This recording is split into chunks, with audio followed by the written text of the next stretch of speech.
Bismillah, assalamualaikum warahmatullahi wabarakatuh. Alhamdulillah wassalatu wassalamu ala rasulillah.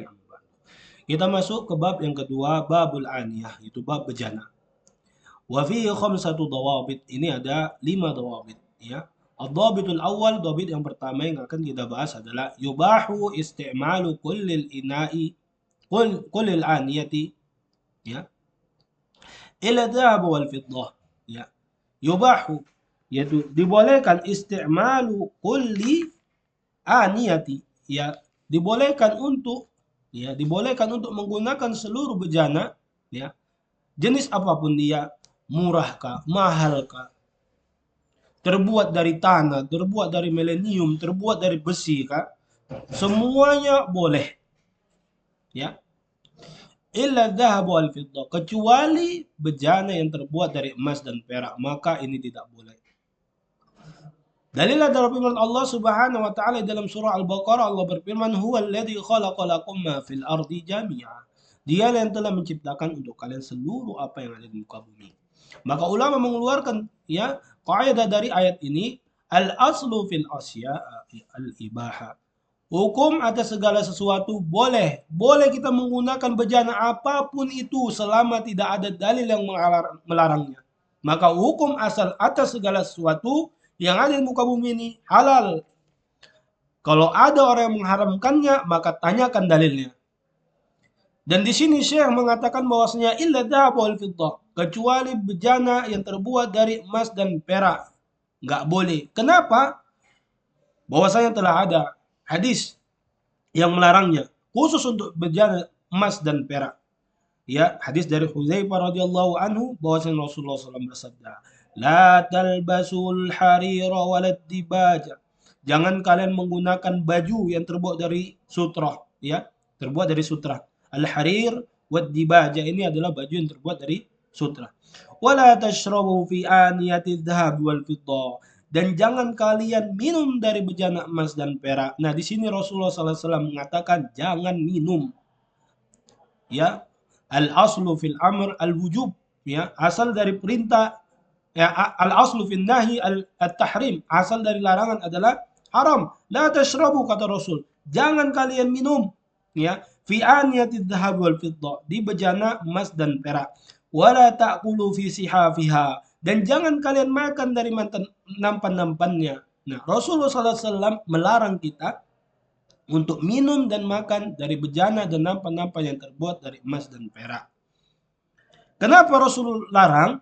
Fa innaha lahum fid dunya, karena bejana emas dan perak ini untuk mereka, yaitu orang-orang kafir di dunia ini. Maka tak heran, jangan kita heran bahwasanya orang-orang kafir itu terkadang lebih kaya dari kita. Kenapa? Untuk mereka dunia, untuk kita akhirat. Walana fil akhirah, dan bejana emas dan perak tersebut untuk kita nanti di akhirat. Dan Nabi SAW juga bersabda, ya, ya, dari ummahatil mukminin Ummu Salamah radhiyallahu anha, anna Rasulullah SAW qala, alladhi tashrabu fi ina'il fiddati, orang yang minum dari bejana perak, bejana yang terbuat dari perak, innama tujarjiru fi batnihi nar jahannam, sesungguhnya dia menggelegakkan di dalam perutnya neraka jahanam. Kulahuma fi sahihain, rawal Bukhari Muslim. Seluruh hadis ini, ya, dari dua sahih, yaitu sahih Bukhari dan Muslim. Nah, bejana emas dan perak tidak boleh kita gunakan walaupun dia campuran. Misal, emas dan perak ini dicampur dengan tanah liat lalu dibuat bejana, atau dengan besi, dengan aluminium, atau cuma hiasannya. Enggak boleh.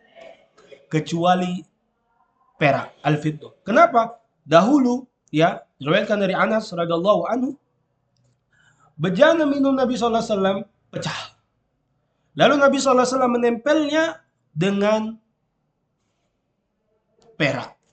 Kenapa? Perak ini kalau misalnya dilebur, dia bisa untuk menempel bejana yang pecah. Karena zaman dahulu, bejana itu rata-rata terbuat dari tanah, ya, atau selainnya, lalu ditempel. Dan itu pun sedikit, hanya untuk menempel, ya. Ini dibolehkan. Selain itu, nggak boleh. Emas digunakan untuk menempel, nggak boleh, ya. Karena yang ada dalilnya pembolehan pengecualian ya menggunakan perak itu hanya untuk menempel, menggunakan emas dan perak itu hanya untuk menempel, tidak selainnya. Nah, jadi hukum bejana seluruhnya boleh dipakai kecuali bejana yang terbuat dari emas dan perak. Kenapa? Karena ada larangan dari Nabi SAW. Al-aslu, asal dari an-nahyu at-tahrim. Asal dari larangan itu adalah keharaman. Dan Rasulullah SAW juga ikatkan di dalam hadis yang kedua dengan neraka jahanam. Ya, ini peringatan menunjukkan bahwasanya menggunakan dua bejana ini haram. Semoga Allah Subhanahu wa taala melindungi kita dari neraka jahanam dan memasukkan kita ke dalam surga Allah Subhanahu wa taala dan menyelamatkan kita dari siksa kubur. Subhanakallahumma wa bihamdika asyhadu an la ilaha illa anta astaghfiruka wa atubu ilaik. Wassalamualaikum warahmatullahi wabarakatuh.